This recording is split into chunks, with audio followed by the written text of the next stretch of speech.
Shalom. Kita ulangi karena kayak bukan semangat tahun baru itu. Shalom. Terima kasih. Semangat baru, tahun baru. Untuk itu diucapkan selamat memasuki tahun baru 1 Januari 2023, tahun anugerah Tuhan. Hari ini kita akan beribadah bersama dan untuk itu diucapkan selamat datang bagi Bapak Ibu yang pertama kali beribadah pada hari ini di Jemaat Ramah. Pujilah Tuhan, hai segala yang bernapas. Sungguh besar kasih Tuhan yang terus memelihara hidup kita. Bahkan rahmat Tuhan selalu baru tiap hari. Kita bersyukur untuk tahun baru karunia Tuhan ini. Tuhan telah menolong kita melalui tuntunan dan kasih-Nya, sehingga kita boleh melewati tahun 2022 dalam berbagai suka dan dukanya. Marilah kita merayakan tahun karunia Tuhan ini dengan sukacita dalam tuntunan tema, Aku akan menyebut-nyebut kasih setia Tuhan. Sambil prosesi, saya jemput kita berdiri, tabu gendang kita nyanyikan.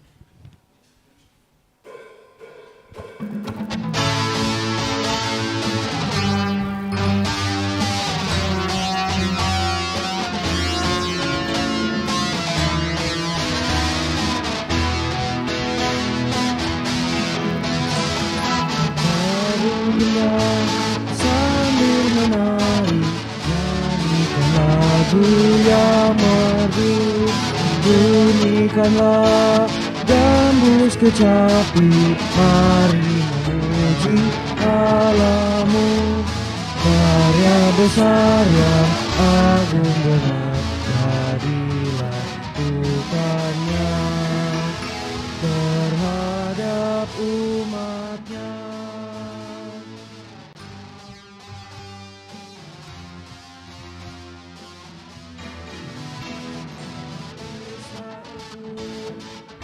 Atas berkatnya riang gembira bermazmur, ikut serta kita percaya dan kepadanya bersyukur.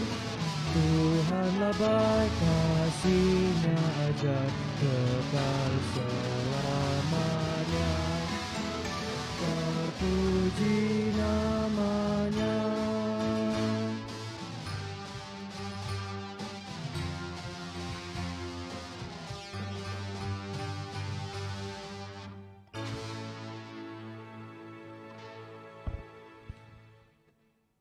Saudara-saudara sekalian, pertolongan kita adalah dalam nama Tuhan yang menjadikan langit dan bumi. Amin.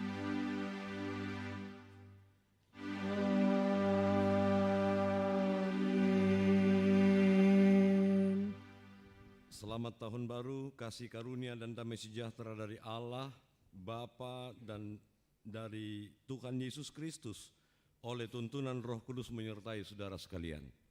Dan menyertaimu juga. Saudara-saudara, ungkapan syukur kita sungguh luar biasa di hari pertama di tahun yang baru, tahun 2023 hari ini.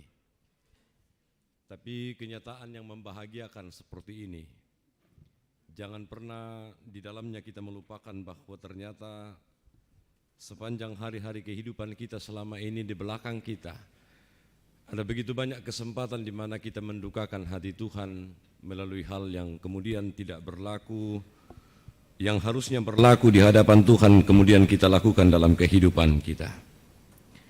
Dalam memasuki tahun rahmat Tuhan ini, marilah dengan segala kerendahan hati kita mengaku dosa di hadapan Tuhan.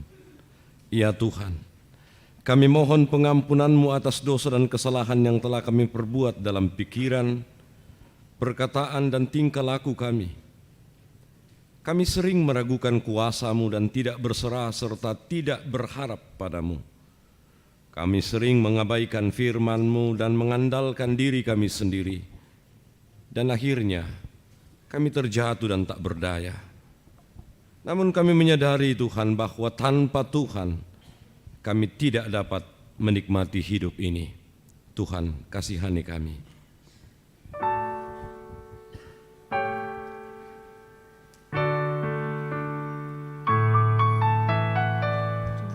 Tuhan kasihani, Kristus kasihani, Tuhan kasihani kami.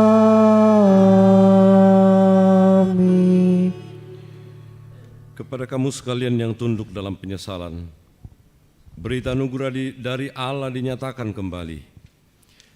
Ia telah melepaskan kita dari kuasa kegelapan dan memindahkan kita ke dalam kerajaan anaknya yang kekasih.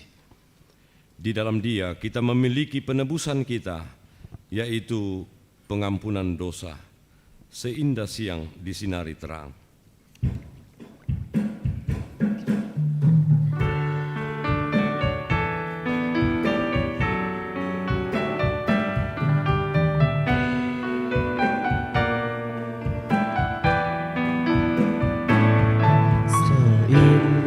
Seindah siang disinari terang, cara Tuhan mengasihiku.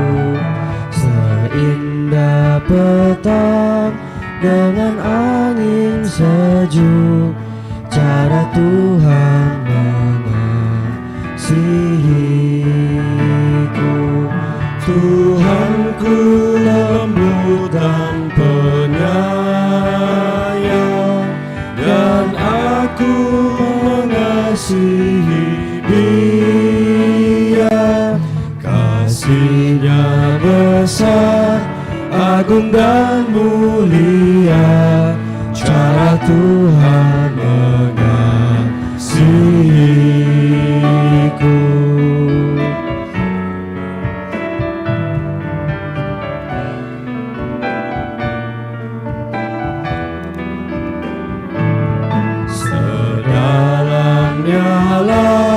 Seluas angkasa, cara Tuhan mengasihiku. Seharum kembang yang tetap semerbak, cara Tuhan mengasihiku. Damai-Nya tetap bersertaku, dan surga. Dengarkan petunjuk hidup baru. Aku hendak menyebut-nyebut perbuatan kasih setia Tuhan, perbuatan Tuhan yang masyhur sesuai dengan segala yang dilakukan Tuhan kepada kita, dan kebajikan yang besar kepada kaum Israel yang dilakukannya kepada mereka sesuai dengan kasih sayang-Nya dan sesuai dengan kasih setia-Nya yang besar.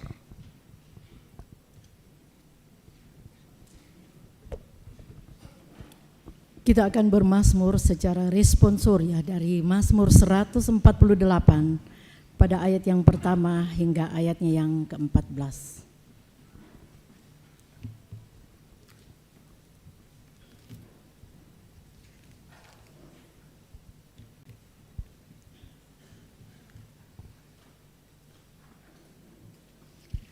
Haleluya, pujilah Tuhan di sorga. Pujilah Dia di tempat tinggi. Pujilah Dia hai segala malaikatnya.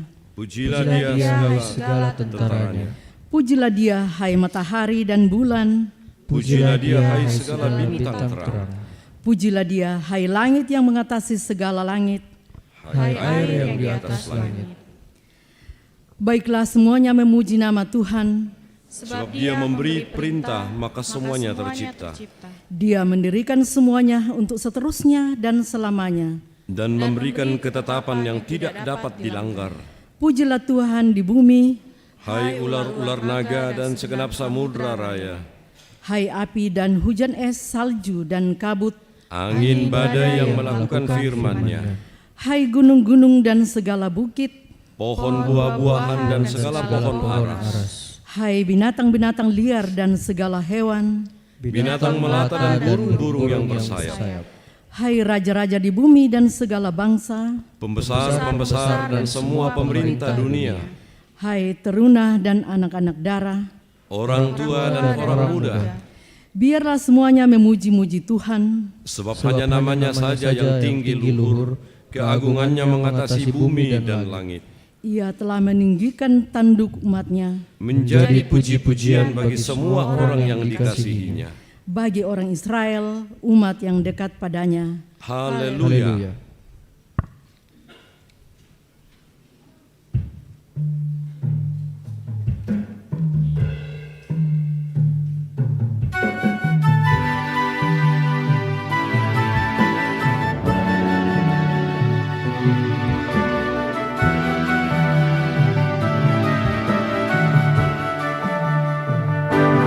Haleluya, puji mi Tuhan.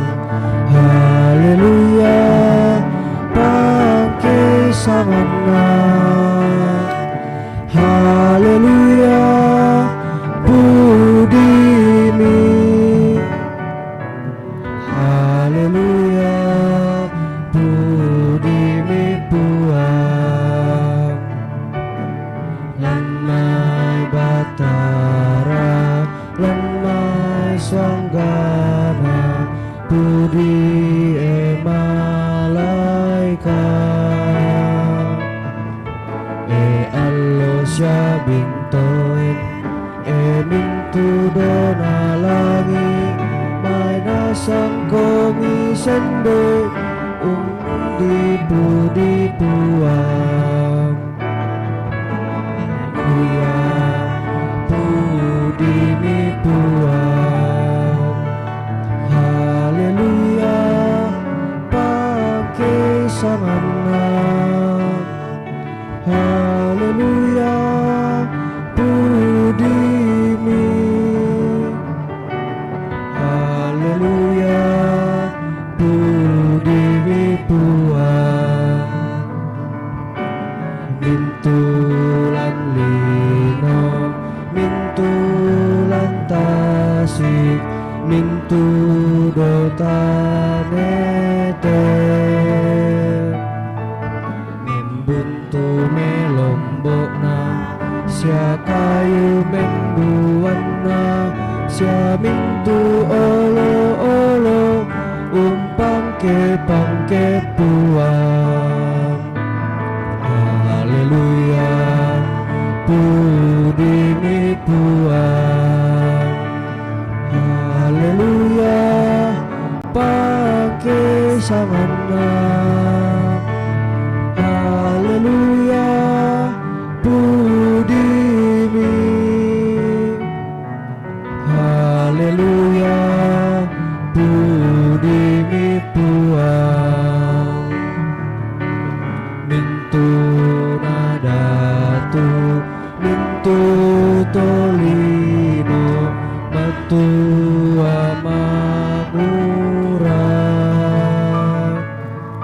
Sia mintu pia-pia, mintu nasola nasang, makende papudian, umpakala dipuang. Haleluya, puji mi Tuhan. Haleluya, pakai samana. Haleluya, puji mi. Haleluya, puji mi Tuhan.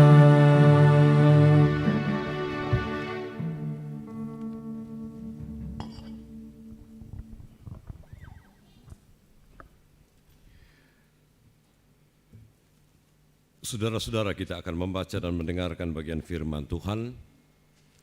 Mari kita memohon pertolongan kuasa Roh Kudus menyertai dan membimbing kita. Mari kita berdoa.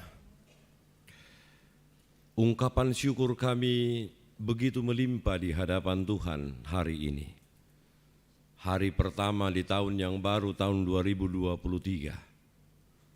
Hari di mana kami juga beribadah sesuai dengan apa yang Engkau perintahkan, kuduskan dan khususkan bagi kami hari ini untuk beribadah kepadamu. Saat ini Tuhan, kami akan membaca mendengarkan firman-Mu. Mampukan kami semua untuk mengerti firman-Mu, untuk mengerti betapa kasih-Mu dan cinta-Mu begitu luar biasa kepada kami, untuk menibakan kami di hari yang pertama di tahun 2023, bahkan menerima kami di hari yang Kau kuduskan dan khususkan ini untuk beribadah kepadamu di hadirat-Mu di tempat ini. Berbicaralah kepada kami Tuhan, kami siap mendengar. Dalam nama Yesus firman yang hidup, kami berdoa kepada Bapa di sorga. Amin.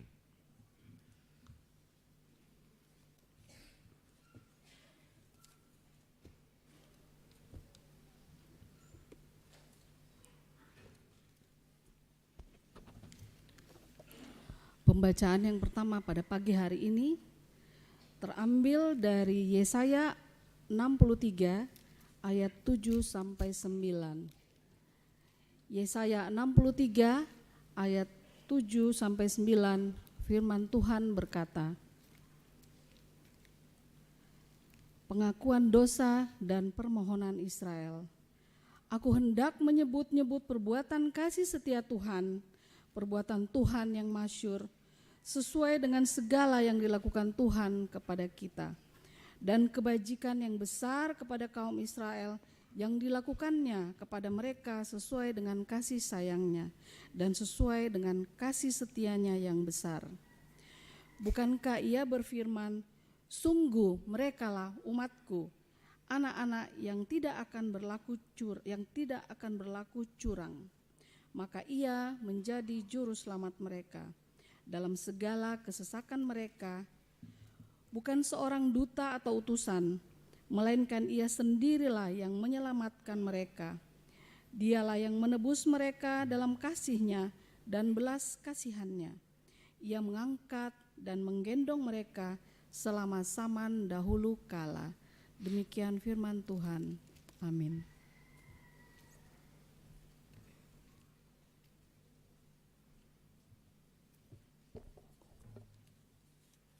Bacaan Alkitab yang kedua terambil dari Ibrani pasal 2 ayat 10 sampai ayatnya yang ke-18.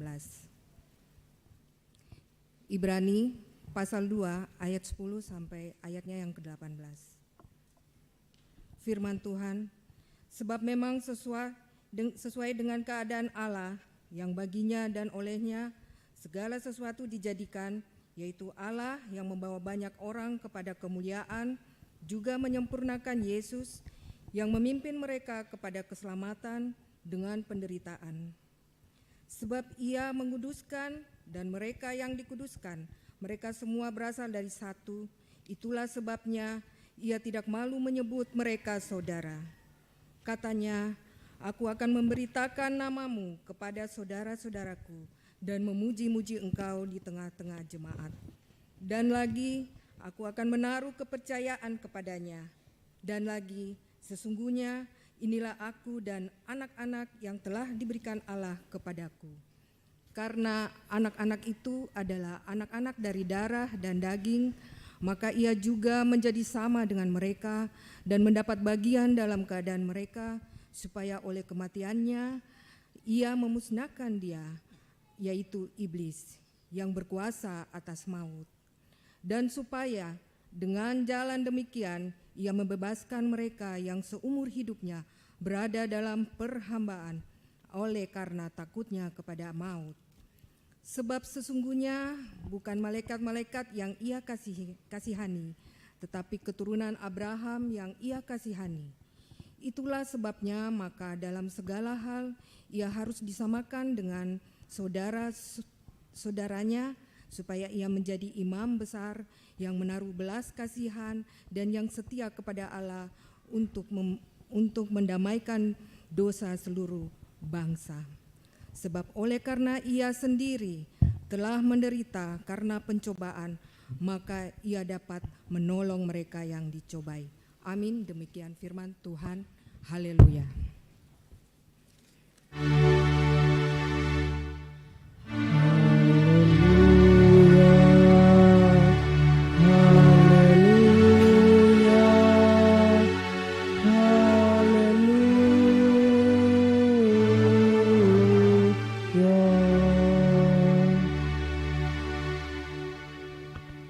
Kita mendengarkan dari berita Kitab Injil Matius pasal 2 ayat yang ke-13 sampai ayat yang ke-23. Kitab Injil Matius pasal 2 ayat 13 sampai ayat yang ke-23. Setelah orang-orang Majus itu berangkat, nampaklah malaikat Tuhan kepada Yusuf dalam mimpi dan berkata, "Bangunlah, ambillah anak itu serta ibunya. Larilah ke Mesir dan tinggallah di sana sampai aku berfirman kepadamu, karena Herodes akan mencari anak itu untuk membunuh dia." Maka Yusuf pun bangunlah. Diambilnya anak itu serta ibunya malam itu juga, lalu menyingkir ke Mesir dan tinggal di sana hingga Herodes mati.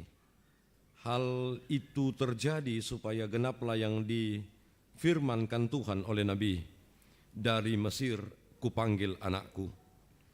Ketika Herodes tahu bahwa ia telah diperdayakan oleh orang-orang Majus itu, ia sangat marah. Lalu ia menyuruh membunuh semua anak di Betlehem dan sekitarnya, yaitu anak-anak yang berumur 2 tahun ke bawah, sesuai dengan waktu yang dapat diketahuinya dari orang-orang Majus itu. Dengan demikian, genaplah firman yang disampaikan oleh Nabi Yeremia.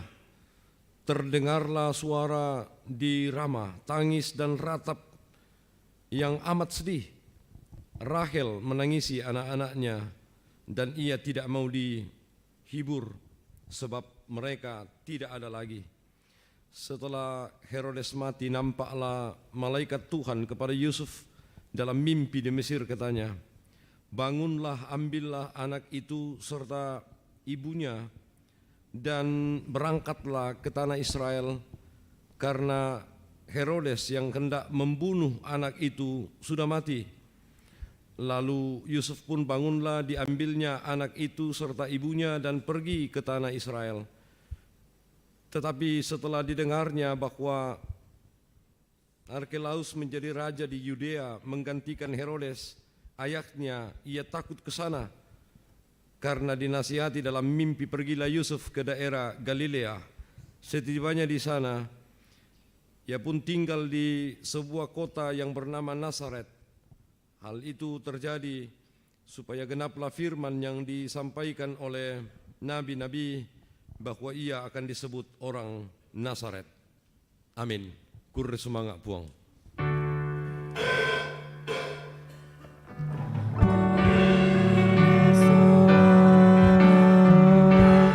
Tu kadami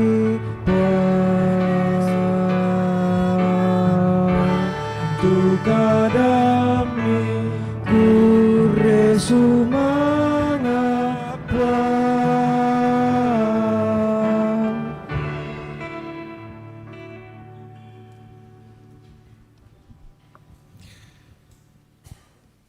Saudara-saudara yang sama dikasih dalam Tuhan, seperti yang saya katakan tadi dan juga dikatakan oleh semua kita, ungkapan syukur kita kepada Tuhan saat ini melimpah oleh karena Dia memperkenankan kita untuk menjalani hari yang pertama di tahun yang baru, tahun 2023. Ada sesuatu yang khusus di sini?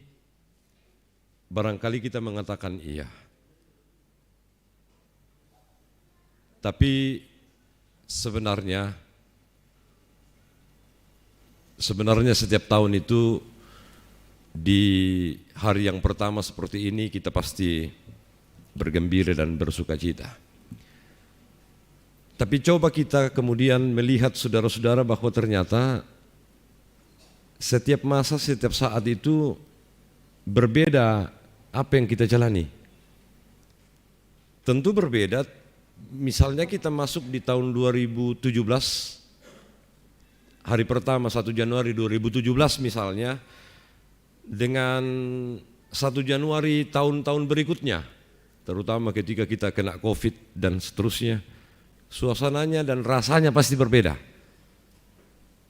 Dan sekarang ini kira-kira rasanya seperti apa masuk di tahun di 1 Januari 2023. Setelah COVID sudah melandai seperti itu, lalu kemudian kita menjalani kehidupan yang sedikit agak lebih normal lagi dan seterusnya. Tapi tanpa kita sadari, siapa tahu tantangan yang lebih luar biasa dari sekedar COVID bisa saja ada di depan mata. Kalau kita berbicara misalnya resesi ekonomi, wah ini lebih banyak lagi orang berbicara sekarang.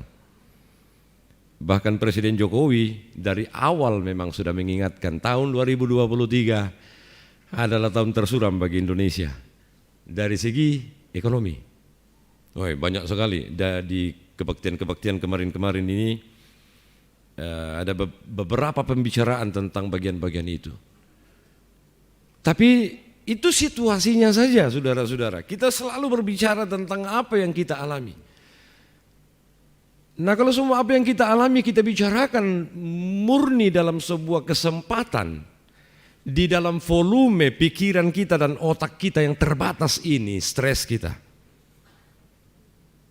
Apalagi kalau kemudian kita memikirkan sesuatu yang belum terjadi. Oh, ini bagian-bagian seperti ini yang membuat kita bingung saudara-saudara. Dan oleh karena itu memang yang paling penting untuk kita alami dan lakukan dalam kehidupan kita adalah seperti kata Yesus, jangan kamu khawatir. Jangan kamu khawatir dengan apa yang kamu ingin makan, apa yang akan kamu pakai. Semua itu dicari oleh orang siapa? Orang-orang yang tidak percaya. Penekanannya di sini saudara-saudara adalah apakah Yesus mengajarkan bahwa sama sekali kita jangan khawatir dengan kehidupan kita.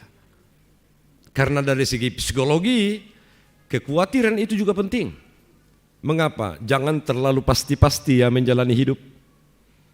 Jangan terlalu yakin-yakin sekali menjalani hidup. Karena kita tahu bahwa penyakit, kemalangan, bencana itu bisa setiap saat datang.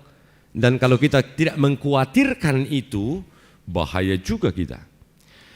Jadi yang dimaksud Yesus sebenarnya adalah jangan sampai kekhawatiran kita itu lebih besar daripada iman kita kepada Tuhan, bahwa Tuhan dapat berbuat yang terbaik di tengah-tengah bencana, di tengah-tengah kemalangan yang bisa saja terjadi dalam hidup kita. Itu yang dasarnya saudara. 1 Januari 2023. Tadi malam saya mendengar tentang banyaknya apa namanya yang bunyi-bunyi itu? Oh, petasan ya, petasan dari segala bentuk itu. Mulai dari yang bunyinya kecil, kemudian sedang, ada juga yang memengkakkan telinga dan membuat kita kaget-kaget. Di usia-usia seperti ini kalau kita kaget-kaget seperti itu, bahaya juga ini sebenarnya. Petasan atau kembang api dan lain sebagainya itu adalah luapan dari ekspresi sukacita dan kegembiraan bahwa kita sudah masuk di tahun yang baru. Nah, pertanyaannya sekarang saudara-saudara, karena kebiasaan kita, paling banyak di antara kita, saya juga kadang-kala termasuk, kita kadang-kala mengukur sesuatu itu dengan keberhasilan di hasil akhir. Kita kadang-kala terbiasa mengukur sesuatu di hasil akhirnya dan melupakan proses yang terjadi di dalamnya. Padahal saudara-saudara, misalnya ada saudara-saudara kita yang berhasil menduduki ini, menduduki itu, berhasil mendapatkan peluang dan kesempatan yang selama ini diidam-idamkan, diingin-inginkan. Jadi ketika itu didapatkan, ketika dia menduduki posisi itu, maka dia berbahagia khusus untuk itu. Dia lupa proses yang ada di belakang. Padahal proses itu, saudara-saudara, yang memberikan kita pemaknaan yang kaya. Proses dalam kehidupan kita itu memberikan pengertian kepada kita bagaimana kita berusaha ke depannya. Dan setiap proses dalam perjalanan hidup itu, saudara-saudara, selalu akan memunculkan semangat bagi kita untuk menjalani kehidupan selanjutnya. Proses itu yang penting, bukan hasil akhir. Orang Israel di zaman Yesaya, dan itu kemudian ditulis sebagian kecilnya di Yesaya pasal 63 ayat 7 sampai ayat 9. Kondisi orang Israel pada saat itu adalah mereka baru saja pulang dari tanah pembuangan di Babel. Kita tahu, saudara, berapa lama mereka di Babel, dibuang di Babel? 70 tahun. 70 tahun mereka merasakan penderitaan dan pergumulan di Babel. Kalau saya mau tanya saudara, maukah diberi penderitaan selama 70 tahun? Tidak maulah, sakit sedikit saja, mudah-mudahan besok langsung sembuh. Ya kan begitu ya. Coba kalau dari awal Tuhan sudah mengatakan, kamu mau sakit yang tidak tersembuhkan, dokter manapun yang akan mengobati kamu tidak akan kamu sembuh-sembuh selama 70 tahun. Wah, patai bang sama aku. Jadi pikiran seperti itu, saudara-saudara, ada dalam pikiran orang Israel. Selama 70 tahun beberapa generasi itu mereka ada di Babel, dan tiba hari itu mereka diizinkan pulang oleh Tuhan ke Yerusalem, ke Israel. Sampai di sana, apa yang mereka lakukan? Mereka bergembira luar biasa. Mereka kemudian lupa proses selama 70 tahun itu. Hari pertama mereka di Yerusalem itu, saudara-saudara, mereka meluapkan emosi mereka karena mereka sudah lepas dari pembuangan di Babel itu. 70 tahun tidak mudah itu, tidak singkat itu. 70 tahun mereka menderita, dan hari itu mereka betul-betul bergembira sangat. Bolehkah kegembiraan? Boleh saja, tapi jangan lupa proses di belakang itu. 70 tahun itu bagi Tuhan itu bermakna sekali. Paling tidak yang harus mereka mengerti dari proses itu adalah mereka di Babel itu karena apa? Karena dosa mereka, karena kesalahan mereka, karena mereka tidak patuh kepada Tuhan. 70 tahun itu masa penderitaan itu, saudara-saudara, punya makna tertentu bagi Tuhan untuk orang Israel. Jangan sampai orang Israel itu karena tidak mau menderita lagi, akhirnya lupa bagaimana sebenarnya penderitaan itu memberi sesuatu yang lebih baik. Dalam satu contoh kasus, saudara-saudara, ada seorang lelaki yang pada musim kering yang berkepanjangan, akhirnya sumber air kemudian habis di daerahnya, dan sumber air satu-satunya itu ada di sumur di pinggir desanya, cukup jauh untuk mengambil air itu. Dan lelaki ini hanya punya 2 ember saja yang kemudian dipikulnya setiap hari untuk mengambil air di jarak yang sangat jauh. Dia tidak menyadari bahwa ternyata salah satu ember yang dia punya itu bocor di bagian tengahnya, di bagian bawah itu. Bocor halus ya. Jadi ketika dia pergi mengambil air dengan jarak yang sangat jauh itu, akhirnya ketika dia balik dan kembali pulang ke rumahnya, air yang kemudian bisa dibawanya di rumahnya itu tinggal setengah di ember yang bocor itu. Nah, saudara-saudara, berkali-kali dia menyadari tentang bagian seperti itu, kekurangan seperti itu, akhirnya dia memutuskan satu hari, dia mengatakan, ternyata sia-sia saja saya pergi mengambil air kalau apa yang saya dapatkan di sumur sana tidak sama seperti kemudian yang saya bawa ke rumah. Dia putus asa dan memutuskan untuk tidak usah pergi mengambil air lagi. Sia-sia kan? Di tengah-tengah ambang keputusasaan itu ada seorang temannya datang mengizinkan dia untuk memikirkan sesuatu yang luar biasa dalam keadaan itu. Temannya mengatakan begini, kau tidak usah putus asa, Jadi coba lihat, sepanjang perjalananmu mengambil air itu dan embermu bocor, coba lihat itu jalur dari sana ke toko tempat ambil air itu. Berhari-hari dan karena begitu lamanya kau menjalani itu, menyiram secara tidak langsung dari sana, itu tumbuh tanaman-tanaman, bunga-bunga yang begitu baik dari sana untuk dipandang mata di musim kering seperti ini. Dan oleh karena itu teruskan, karena dua hal kau dapat. Air masih tetap bisa kau bawa ke rumahmu sekalipun sedikit, tapi kau sudah menciptakan di jalur untuk tempat pergi mengambil air itu kehidupan paling tidak bagi bunga-bunga yang baik dipandang pada saat ini. Jadi saudara-saudara, sebenarnya penderitaan dalam kehidupan kita itu Tuhan mau pakai untuk memberikan kepada kita sebenarnya bagian kehidupan kita penting untuk kita pelajari dari sebuah penderitaan dan pergumulan. Karena dari penderitaan dan pergumulan itu kita tahu diri saudara-saudara di hadapan Tuhan. Begitu banyak orang sekarang ini yang tidak tahu diri ya. Bahwa ketika dia mendapatkan sesuatu yang diimpikannya selama ini, dia lupa bahwa di masa yang lalu dia menderita. Dia betul-betul sebenarnya tidak sanggup untuk datang ke posisi ini, untuk datang ke tempat ini, untuk datang mengalami suasana ini. Dan oleh karena itu pembacaan kita yang utama tadi, bacaan utama kita dari Yesaya pasal 63 itu dimulai dengan perkataan begini, ayat yang ke-7. Aku hendak menyebut-nyebut perbuatan kasih setia Tuhan, perbuatan Tuhan yang masyhur sesuai dengan segala yang dilakukan Tuhan kepada kita, dan kebijakan yang besar kepada kaum Israel yang dilakukannya kepada mereka sesuai dengan kasih sayangnya dan sesuai dengan kasih setianya yang besar. Orang Israel karena terlalu lama menderita, dan hari itu mereka tidak lagi mengingat-ingat penderitaan mereka dan mereka hanya mau bergembira saja. Itu kenyataan pertama. Tapi kenyataan kedua bisa saja juga terjadi, bahwa orang Israel karena sudah terlalu lama menderita, mereka sudah tidak berani berharap lagi akan kasih setia Tuhan seperti 70 tahun sebelum itu.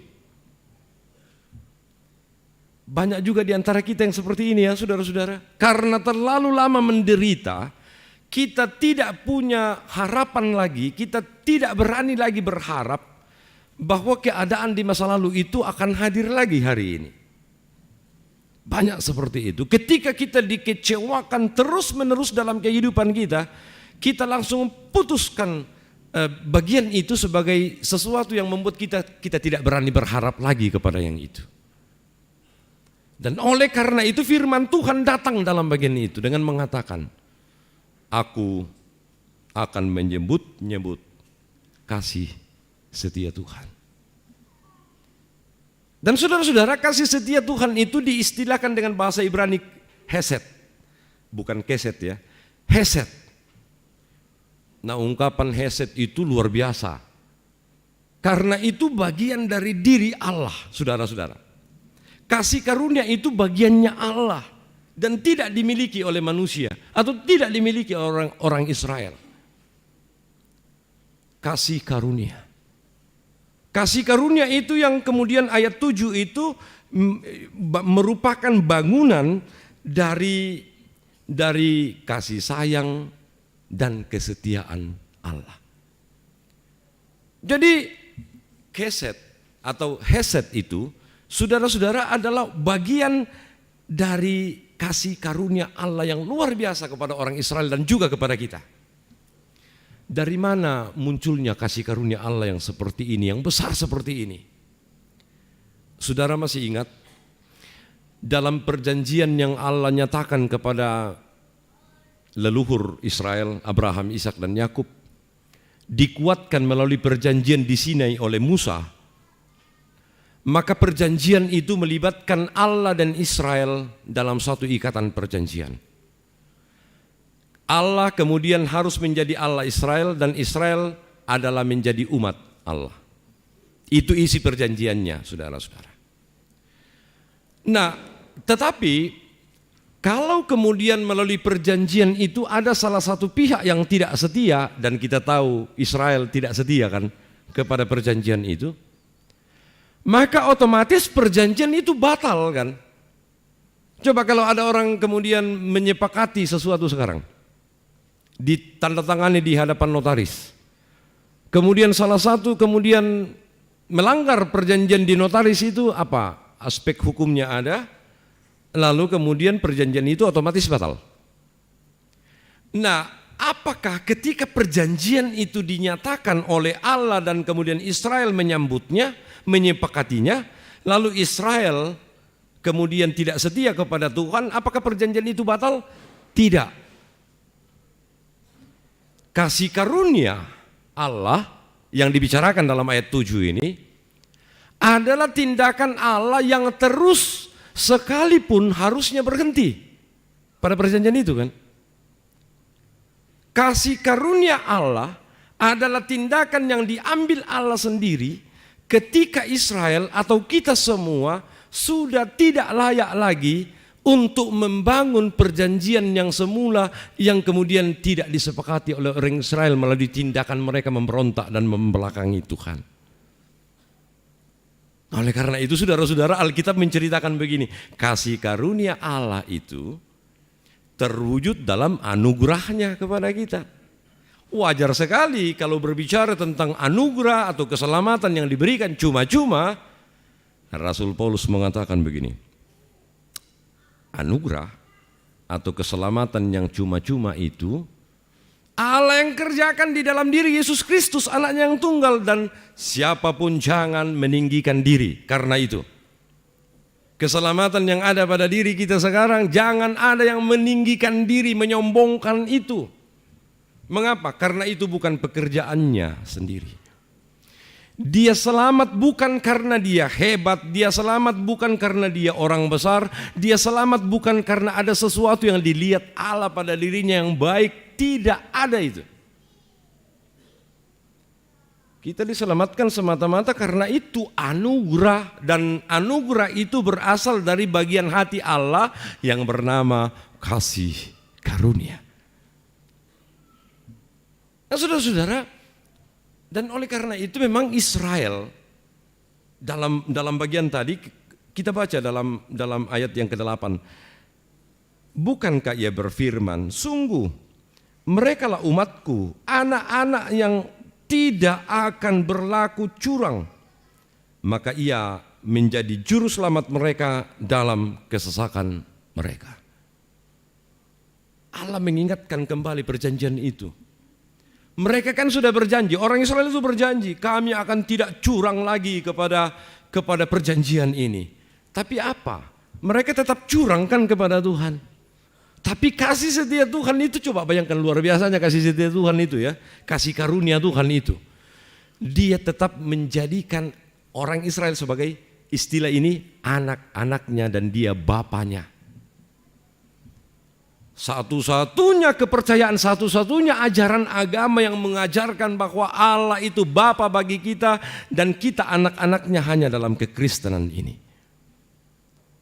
Mengapa? Kekristenan itu terbangun atas sebuah hubungan personal yang dinyatakan Allah kepada kita yang sebenarnya itu sudah harusnya berhenti.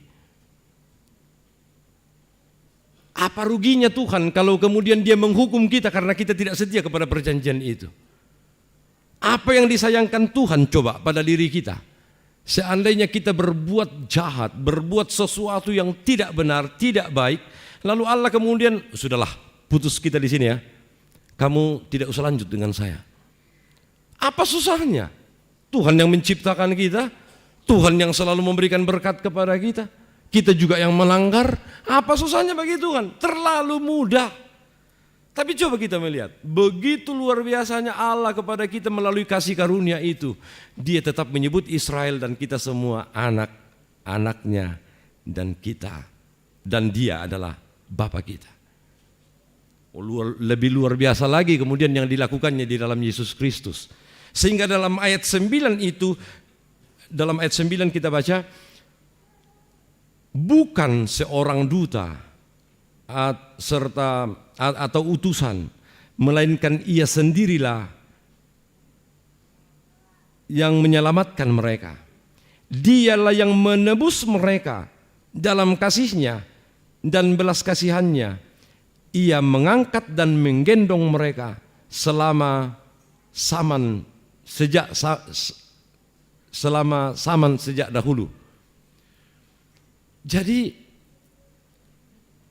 Allah menyatakan kasih karunia-Nya itu bukan hanya melalui penyebutan-penyebutan Dia Bapa bagi orang Israel atau bagi kita dan kita umatnya, tapi Dia tidak mewakilkan itu kepada siapapun untuk menyelamatkan kita dengan cara yang Dia tempuh itu.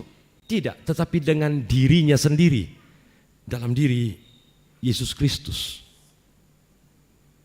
Itu dalam peristiwa Natal itu kita telah merenungkan bersama-sama ya, melalui peristiwa Yesus Kristus yang lahir itu.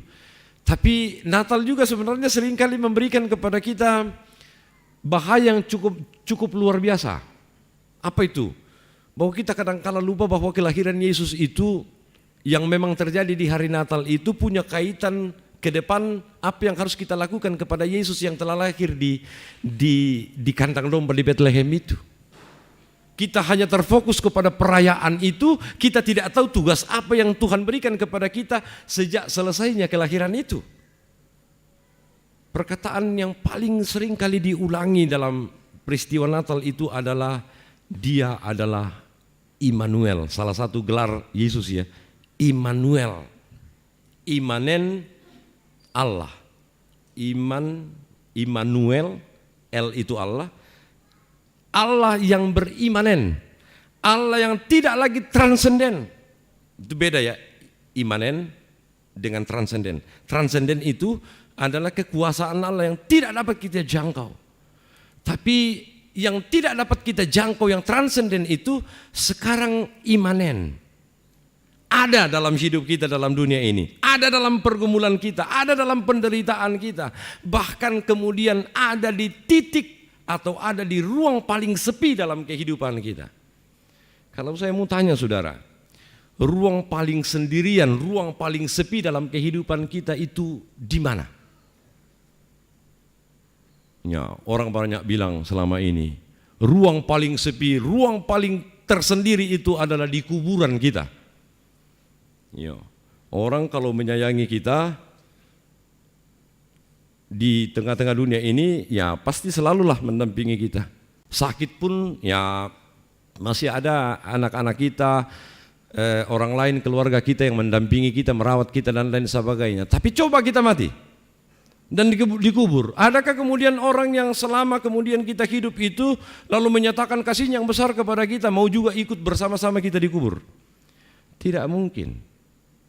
Nah, oleh karena itu di kuburan itu pun, dalam keadaan kematian kita itu pun, Yesus mati dan turun ke dalam dunia orang mati.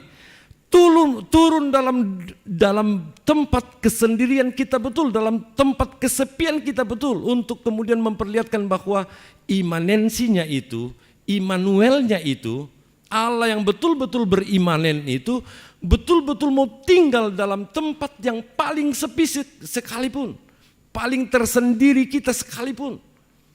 Dan itu dia nyatakannya melalui karya Yesus Kristus. Dan oleh karena itu saudara-saudara, menjalani tahun yang baru, tahun 2023 ini, ke depan ini kita akan mengalami hal-hal seperti ini.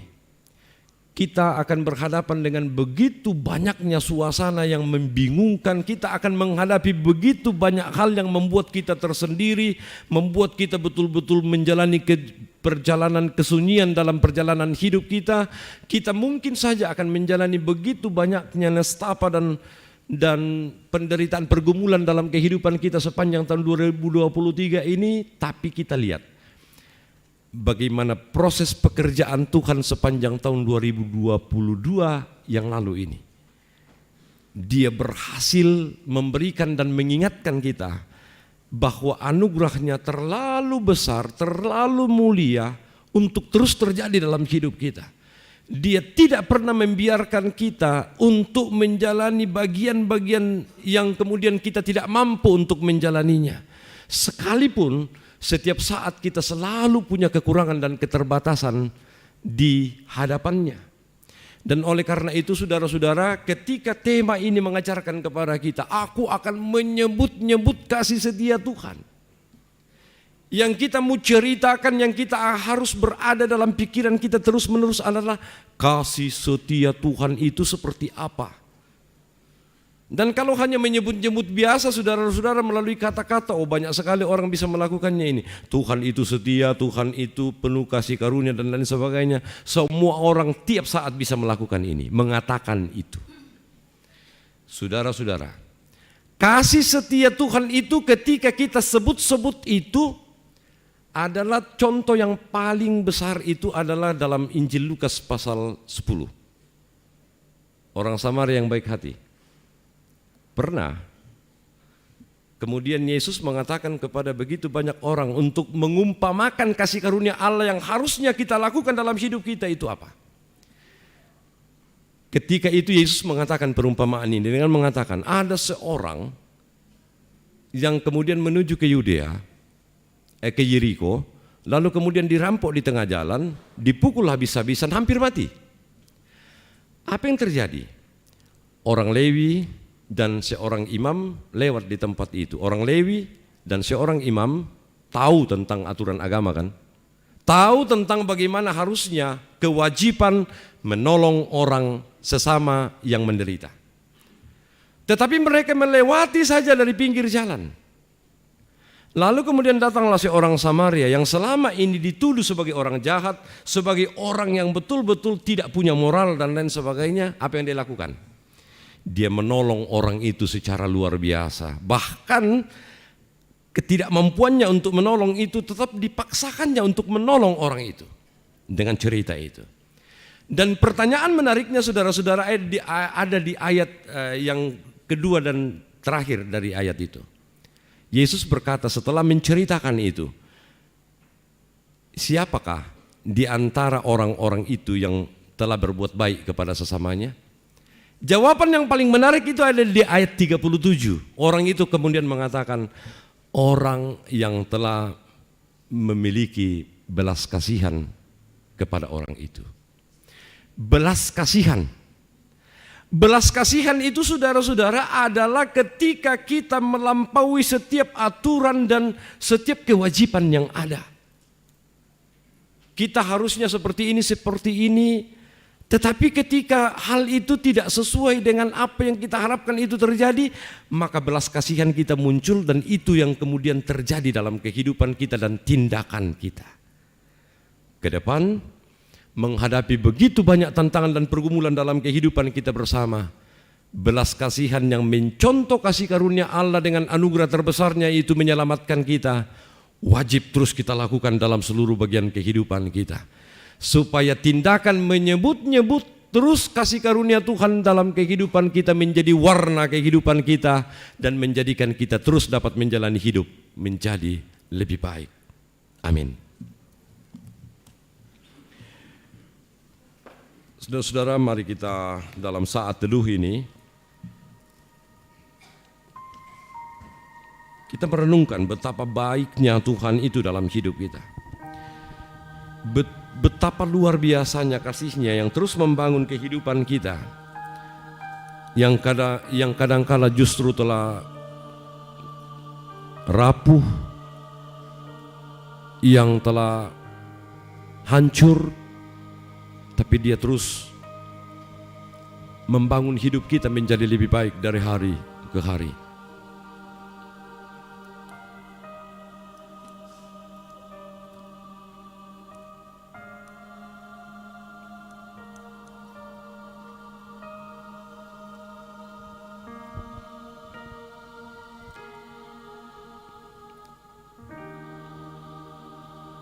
Mari kita mengucapkan doa yang diajarkan Yesus bagi kita, doa yang sempurna, doa Bapa kami. Bapa kami yang di sorga, dikuduskanlah namamu, datanglah kerajaan-Mu, jadilah kehendak-Mu di bumi seperti di sorga. Berikanlah kami pada hari ini makanan kami yang secukupnya, dan ampunilah kami akan kesalahan kami, seperti kami juga mengampuni orang yang bersalah kepada kami. Dan jangan bawa kami ke dalam pencobaan, tapi lepaskanlah kami daripada yang jahat. karena Engkau yang punya kerajaan dan kuasa dan kemuliaan sampai selama-lamanya. Amin.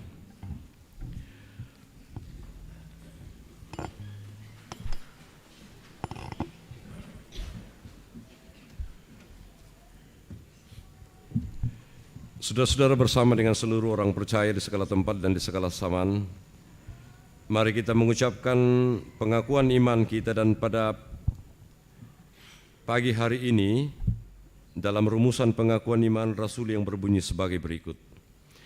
Aku percaya kepada Allah, Bapa yang Maha Kuasa, Khalik langit dan bumi, dan kepada Yesus Kristus, anaknya yang tunggal, Tuhan kita, yang dikandung daripada Roh Kudus, lahir dari anak darah Maria, yang menderita di bawah pemerintahan Pontius Pilatus, disalibkan, mati dan dikuburkan, turun ke dalam kerajaan maut.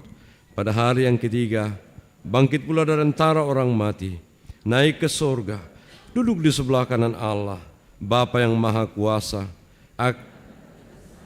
untuk menghakimi orang yang hidup dan yang mati. Aku percaya kepada Roh Kudus, gereja yang kudus dan am, persekutuan orang kudus, pengampunan dosa, kebangkitan daging, dan hidup yang kekal. Allah Bapa, kami puji Engkau.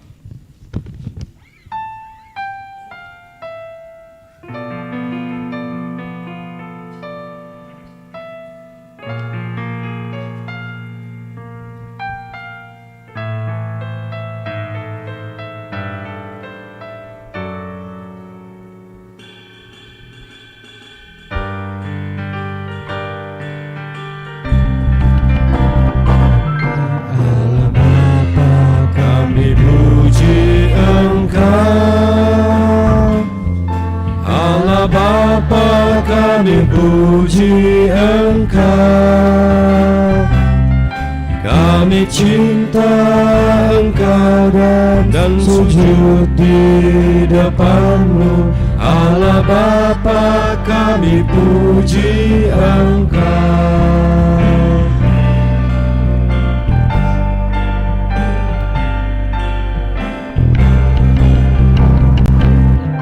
Putra Allah, kami agungkan Kau.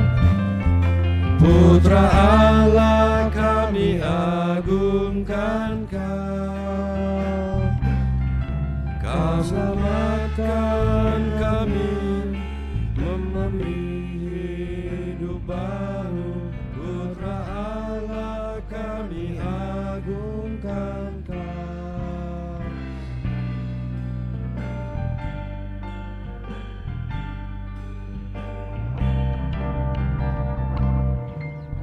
Kudus, Engkau penghibur kekal. Roh Kudus, Kau penghibur kekal.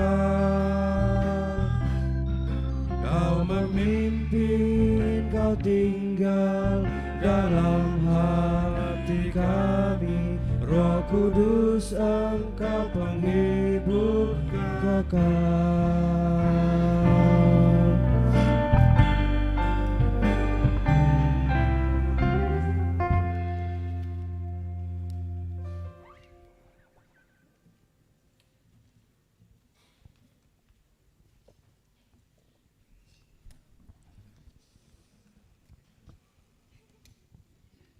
Tiba saatnya kita akan memberikan ungkapan syukur kita, dan kita akan dituntun Mazmur 148 ayat 13.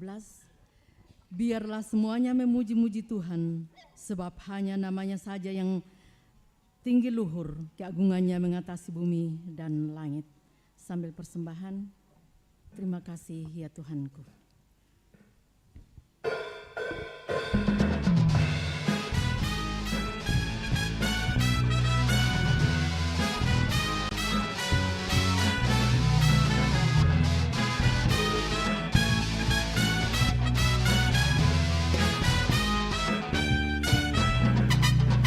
Terima kasih ya Tuhanku atas hari pemberian-Mu. Hari baru limpah rahmat, penuhi oleh kasih.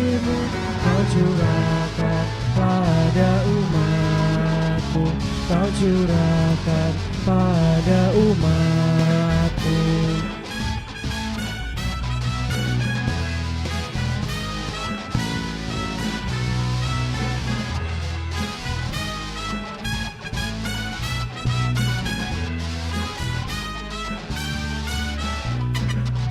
Terima kasih atas waktu yang Kau tawarkan padaku, agar dalam masa muda aku belajar tentang kasih-Mu yang besar dan mulia itu, yang besar dan mulia itu.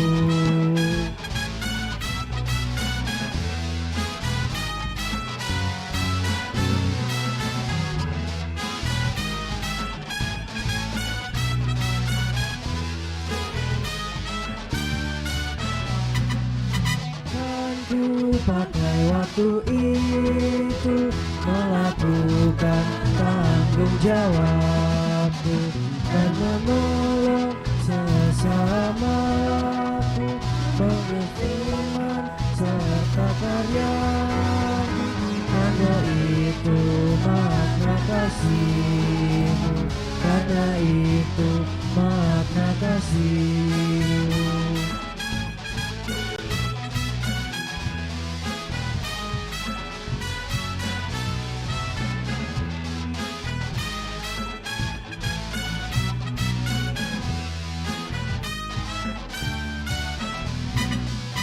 Puji syukur ku ucapkan atas waktu yang Kau berikan.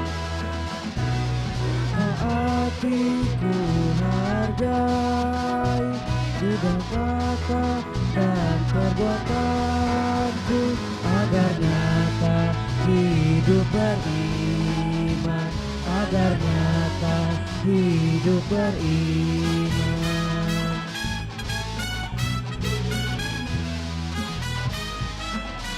Kita ulangi dari ayat yang pertama.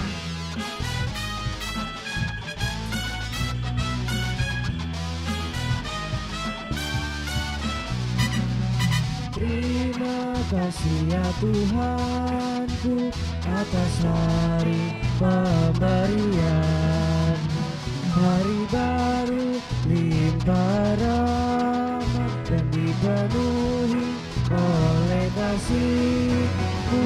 Kau curahkan pada umat-Mu, Kau curahkan pada umat-Mu.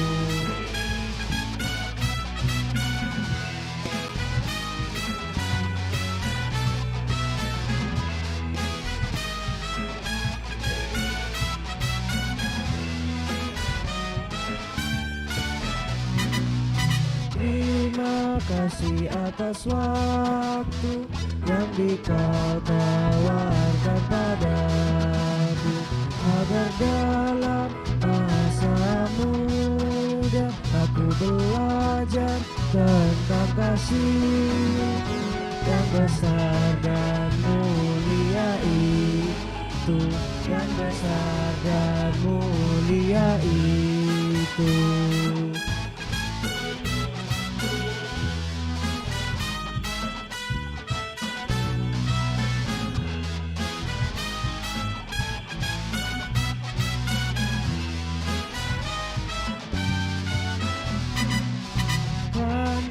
Pakai waktu itu melakukan tanggung jawabku dan menolong sesamaku, nurut firman serta karya-Mu. Karena itu makna kasih-Mu, karena itu makna kasih-Mu.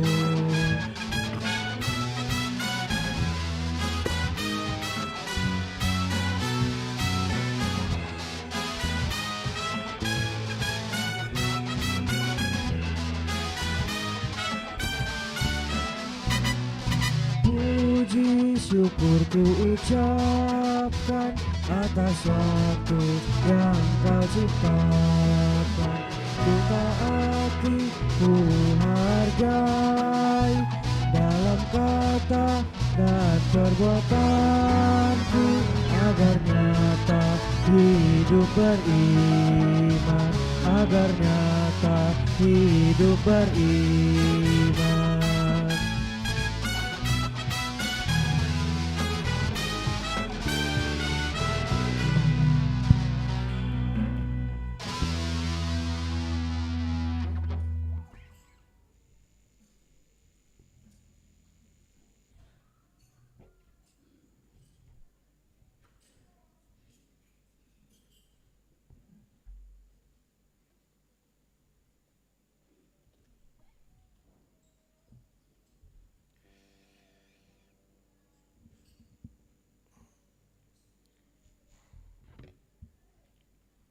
Setelah kita mengucap syukur atas segala kasih karunia Tuhan, pemberian Tuhan yang luar biasa dalam hidup kita, kita akan masuk dalam doa syafaat, dan ada beberapa hal yang di dalam penekanan doa syafaat kita pada saat ini kepada Tuhan, selain karena Tuhan betul-betul berbelas kasihan kepada kita sepanjang tahun-tahun yang lalu, khususnya tahun 2022, dari antara banyaknya tantangan dan pergumulan yang kita hadapi, sebenarnya kita tidak mampu menjalaninya, tapi karena Tuhan selalu memberi kita jalan, tidak putus-putusnya memberi kita kesempatan untuk itu yang kita syukuri.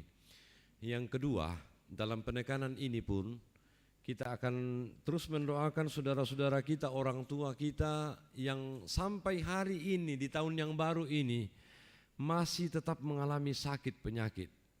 Bahkan ada beberapa di antara mereka yang sudah tidak lagi bisa beranjak dari tempat pembaringan mereka, penuh dengan tantangan dan pergumulan sampai di tahun yang baru saat ini. Itu pergumulan-pergumulan yang begitu besar ada di tengah-tengah kehidupan anggota jemaat di tempat ini. Itu terus kita dukung dalam doa. Kita harus pahami, kita harus ingat bahwa Tuhan terus berkasih karunia sekalipun dalam penderitaan dan tantangan hidup terbesar yang kita alami sampai hari ini. Kemudian ada satu pengalaman pribadi dari salah satu anggota jemaat, atau juga mungkin ada di antara kita yang juga sama seperti ini. Sejak tahun 1 Januari 2014 dan kemudian 31 Desember 2022 tadi malam menghentikan kebiasaan ini. Dari 14 sampai 22 kekasih anggota jemaat kita ini rajin membaca Alkitab, sudah menyelesaikan beberapa terjemahan dan minta didoakan. Bukan berarti bahwa kebiasaan yang baik ini harus dihentikan 31 Desember tadi malam, tetapi baiklah bukan hanya yang bersangkutan, tapi kita semua berusaha untuk melihat kebiasaan-kebiasaan baik apa yang kemudian bisa kita pakai untuk terus mendekatkan kita dengan janji Tuhan, memahami kasih kemurahan Tuhan dalam hidup kita ke depan ini. Karena ketika kita punya banyak waktu untuk membina relasi personal dengan Tuhan, baik melalui membaca Alkitab, menyanyi, memuji, memuliakan Tuhan, melayani dalam pelayanan yang lain, tentu kehidupan kita akan semakin dekat memahami kasih kemurahan Tuhan itu. Mari kita berdoa. Terima kasih Tuhan, di hari yang pertama tahun 2023 ini. Harapan kami tidak ada yang lain selain daripada Engkau kiranya terus memberkati kami, dan supaya kami tetap mengerti bahwa kasih karunia yang Engkau nyatakan dalam hidup kami adalah sesuatu yang lebih dari apapun juga. Biarlah damai sejahtera-Mu Tuhan terus kami miliki, damai sejahtera yang tidak seperti yang diberikan dunia kepada kami itu kiranya terus kami alami di sepanjang hidup kami ke depan. Tuhan, tidak ada jaminan sedikit pun bahwa hidup kami akan lebih aman, lebih baik di tahun 2023. Tetapi satu hal yang kami sudah pastikan, bahwa ternyata Engkau masih terus mengasihi dan menyayangi kami. Engkau menatang dan menggendong kami dalam semua keadaan dan situasi karena Engkau Bapa kami dan kami adalah anak-anak-Mu. Ajarkan kami Tuhan untuk melakukan kasih karunia-Mu itu dalam seluruh peristiwa dan perjalanan kehidupan kami. Ketika Engkau menyatakan kasih karunia sebagai anugerah terbesar dalam hidup kami, kiranya itu mendasari kami dalam hubungan kami dengan orang lain. Bahwa ketika kebiasaan kami selalu membenarkan diri, selalu menganggap bahwa kebenaran itu hanya milik kami sendiri, maka sekarang ini ketika Allah mengingatkan kami bahwa tidak ada apapun yang bisa menjadikan diri kami menjadi lebih baik dan bahkan diselamatkan, hanya atas karunia dan anugerah Allah semata-mata, maka kami diingatkan pula untuk terus menjumpai sesama dengan kasih karunia yang sama. Biarlah dengan demikian berbelas kasihan itu menjadi ciri kehidupan kami, sebagai bagian di mana kami sungguh-sungguh menerapkan dan menjiwai kehidupan kami sebagai kehidupan yang semakin berkenan kepada Tuhan.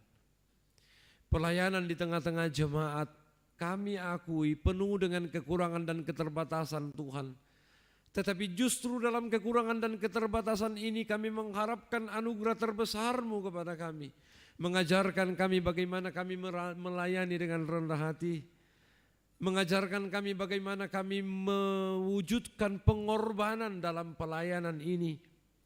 Memberikan hikmat kepada kami supaya pelayanan ini kami angkat bukan semata-mata untuk diri kami, tetapi untuk kemuliaan Tuhan.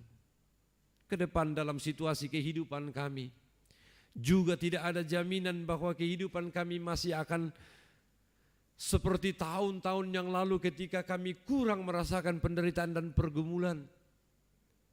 Tetapi ya Tuhan, ke depan biarlah Engkau semakin menguatkan kami supaya kami tahu apa yang harus kami lakukan di tengah-tengah penderitaan dan pergumulan dalam kehidupan kami. Kami bisa datang kepadamu, semakin dekat kepadamu melalui membaca Alkitab, menyanyi memuliakan Tuhan, rajin melayani Tuhan, rajin mengasihi dan menolong sesama, supaya dalam keadaan-keadaan yang menimpa semakin banyak orang, jika itu terjadi di tahun ini, kami terus menjadi anak-anak Tuhan yang memancarkan cahaya di tengah-tengah kehidupan yang dapat kami lakukan karena kami berkenan di hadapan Tuhan. Persembahan syukur telah kami bawa masuk dalam ibadah ini.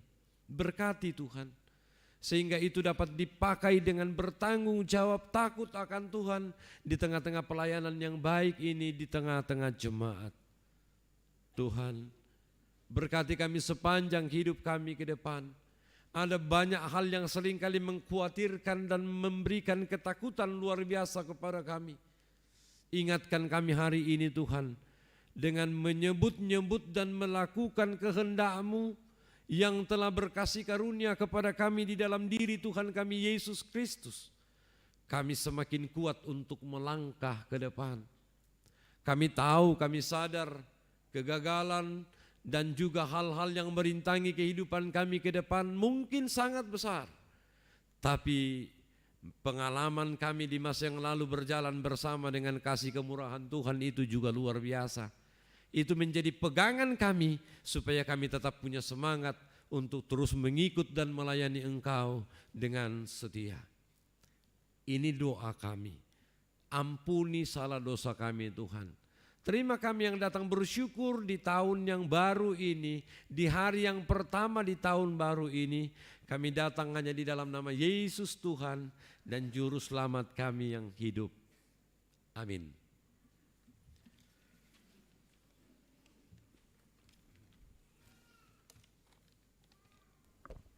Sebelum kita mendengarkan sambutan dari PMJ yang sebentar akan disampaikan oleh Bapak Julius Tari, saya akan membacakan penekanan warta jemaat. Segenap Majelis Gereja dan pengurus PKBGT, PWGT, PPGT, SMGT Jemaat Rama mengucapkan Selamat Tahun Baru 2023 kepada seluruh warga jemaat. Tuhan Yesus memberkati kita semua. Dan di tengah ibadah kita pada hari ini, ibadah perdana kita di 2023, telah hadir di tengah-tengah kita anggota DPD Ibu Lili Salurapa. Kepada Ibu diucapkan selamat datang dan terima kasih untuk kebersamaan dengan Jemaat Rama mengawali ibadahnya di tahun 2023. Tuhan Yesus memberkati. Yang kedua, hari Epifani. Pada hari Jumat 6 Januari 2023 pukul 18 WITA akan dilaksanakan ibadah Epifani. Epifani yaitu penampakan manifestasi Yesus terhadap dunia melalui kelahirannya yang ditandai dengan kedatangan orang Majus dari timur. Selain itu, kita mengenang kemuliaan Kristus setelah ia dibaptis oleh Yohanes Pembaptis di Sungai Yordan untuk memulai pelayanannya di dunia. Yang ketiga, pernikahan. Rencana pemberkatan nikah pasangan saudara Prasetya Patimang dengan saudari Yesi Lande Pangala akan dilaksanakan pada hari Kamis 5 Januari 2023 pukul 11 WITA, kompokator kelompok 1 dan pianis Nyonya Tri Utami Pakiding. Sekian penekanan warta jemaat dan akan dilanjutkan dengan sambutan PMJ. Kepada Bapak Julius Tari disilakan.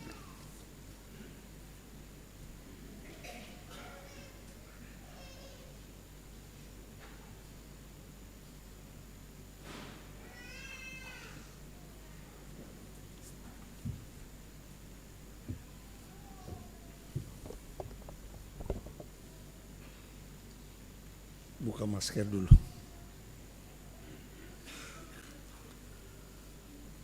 Shalom. Yang saya hormati Bapak Pendeta dan seluruh majelis, bahkan hamba-hamba Tuhan yang boleh hadir di dalam ibadah pada hari ini. Yang saya hormati dan saya banggakan Ibu Lili Salurapa. Saya mohon Ibu bisa berdiri supaya kami bisa kenal semua. Tepuk tangan buat Ibu Lili Salurapa. Terima kasih Bu. Yang kami hormati Bapak-bapak, Ibu-ibu, saudara-saudara yang jauh-jauh datang entah dari penjuru mana yang rindu beribadah bersama-sama kami pada tahun yang baru ini. Kami sampaikan selamat. Seluruh jemaat yang berbahagia pada hari yang baru ini, di tahun yang baru ini. Bapak Ibu yang kekasih, saya mewakili pimpinan Majelis Jemaat Rama untuk menyampaikan sepatah dua patah kata di dalam rangka kita menyambut tahun yang baru ini. Bahwa sudah disampaikan oleh Bapak Pendeta tadi dan juga kita semua sudah mendengar, di tahun 2023 ini tantangan luar biasa beratnya. Itu bukan kata saya, kata Presiden. Terlalu banyak negara yang akan merasakan dampak krisis ini, terutama krisis pangan. Ada berapa puluh negara dan mungkin ratusan negara yang akan merasakan dampak ini. Tetapi kita selaku orang yang percaya, di dalam Mazmur pasal 20 ayat 7 dia katakan di sana, Tuhan memberikan kemenangan bagi orang yang diurapinya. Siapa yang diurapi? Kitalah yang percaya kepadanya, yang terus menyebut kasih setia dalam hidup kita. Sesuai khotbah Bapak Pendeta tadi itu. Kitalah orang-orang yang diurapi Tuhan. Kitalah orang yang selalu menyebut kasih setia Tuhan dalam hidup kita. Tapi ada juga yang tidak, Bapak. Mari kita lihat ke belakang dulu. Mari kita introspeksi diri kita masing-masing ke belakang. Selama tahun 2022 ini. Apakah ibadah saya bolong-bolong? Kata Ustaz Dahsyat Latif. Bolong-bolong itu ibadahmu. Beleng-beleng kok. Ya. Jadi kita jangan beleng-beleng. Jangan ibadah kita bolong-bolong. Hari tahun Januari ini, bulan Januari ini, ya cukup 2 kali lah ibadah. Ibadah KRT di sebelah rumah. Saya capek tadi malam nonton bola lama anak dulu. Itu namanya beleng-beleng. Jadi jangan kita beleng-beleng. Ya. Percayalah ini.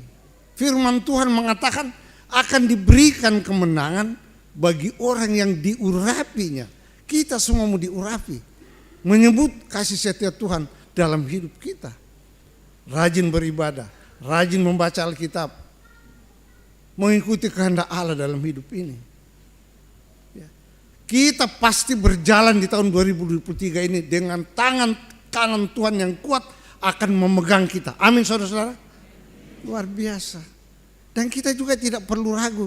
Di tengah-tengah kita ini hadir ibu kita. Senator DPD kita ada di tengah-tengah kita. Percayalah, tepuk tangan untuk Bu. Dia sudah mendengar aspirasi-aspirasi kita ini. Dia akan berjuang di sana untuk kita. Yakinlah. Jadi tidak perlu kita ragu, tidak perlu kita gentar menghadapi tahun 2023 ini. Ya. Kita yakin tahun 2023 bagi orang yang percaya adalah tahun penuh berkat Tuhan. Amin. Ya, mudah-mudahan dengan khotbah Bapak Pendeta tadi ini akan memberi semangat kita, memberi kekuatan kita dalam kita mengarungi tahun 2023 ini. Saya tidak akan berpanjang-panjang, saya sampaikan selamat hari Natal, belum terlalu lewat dan kita masih dalam raya Natal. Selamat memasuki tahun yang baru, tahun penuh berkat. Tuhan Yesus memberkati kita. Terima kasih.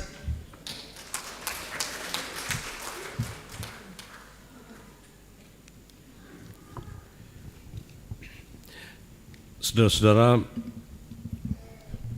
kita menyanyikan nyanyian, kunyanyikan kasih setia Tuhan.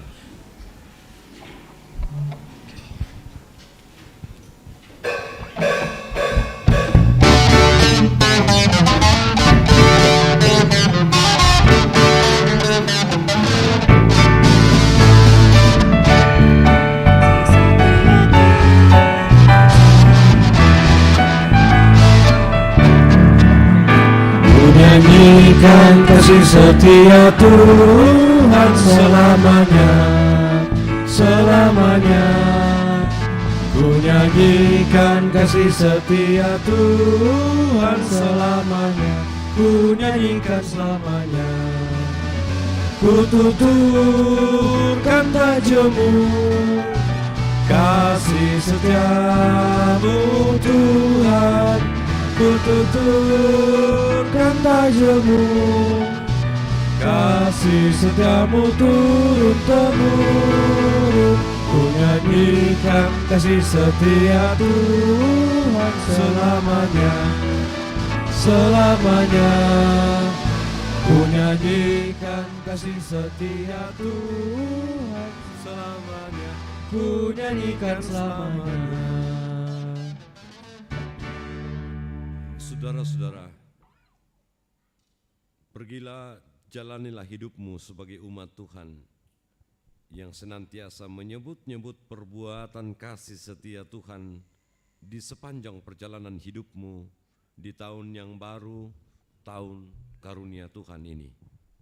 Kami siap menceritakan kasih setia Tuhan kepada semua. Karena Engkau adalah subjek Allah untuk menyatakan kasih karunia-Nya kepadamu, maka arahkan hatimu sekarang kepadanya untuk menerima berkat-Nya. Tuhan memberkati engkau dan melindungi engkau. Tuhan menyinari engkau dengan wajah-Nya dan memberi engkau kasih karunia. Tuhan selalu menghadapkan wajah-Nya kepadamu dan memberi engkau damai sejahtera. Amin.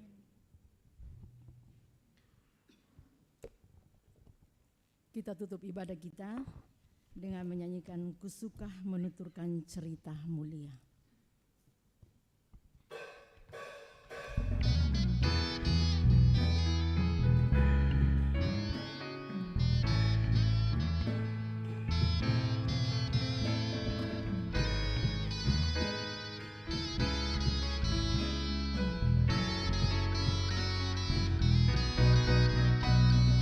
Suka menuturkan cerita mulia, cerita Tuhan Yesus dan cinta kasih-Nya.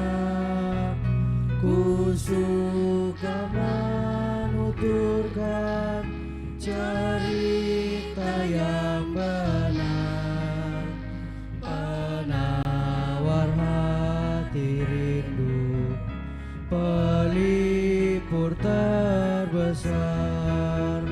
Ku suka menuturkan, ku suka memasyurkan cerita Tuhan Yesus dan cinta kasih-Nya. Selamat hari Minggu dan selamat tahun baru 2023. Tuhan Yesus memberkati.